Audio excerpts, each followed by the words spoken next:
What if we could study people from the time that they were teenagers all the way into old age to see what really keeps people happy and healthy? For 75 years, we've tracked the lives of 724 men. About 60 of our original 724 men are still alive, still participating in the study, most of them in their 90s. When they entered the study, all of these teenagers were interviewed, they were given medical exams. We went to their homes and we interviewed their parents.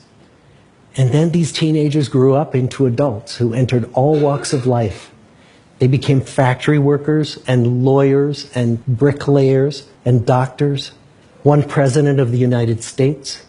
And when about a decade ago we finally asked the wives if they would join us as members of the study, many of the women said, "You know, it's about time."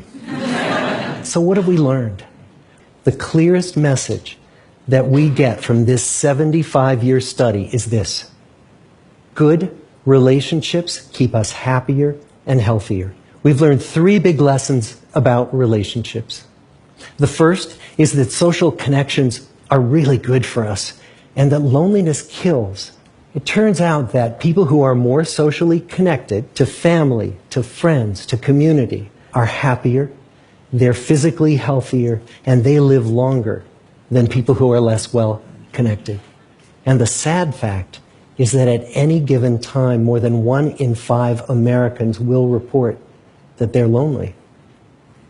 And we know that you can be lonely in a crowd and you can be lonely in a marriage. So the second big lesson that we learned is that it's not just the number of friends you have, and it's not whether or not you're in a committed relationship, but it's the quality of your close relationships that matters. It turns out that living in the midst of conflict is really bad for our health. High conflict marriages, for example, without much affection, turn out to be very bad for our health, perhaps worse than getting divorced.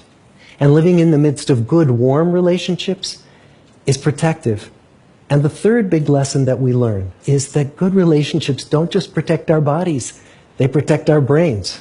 It turns out that being in a securely attached relationship to another person in your 80s is protective. That the people who are in relationships where they really feel they can count on the other person in times of need, those people's memories stay sharper longer.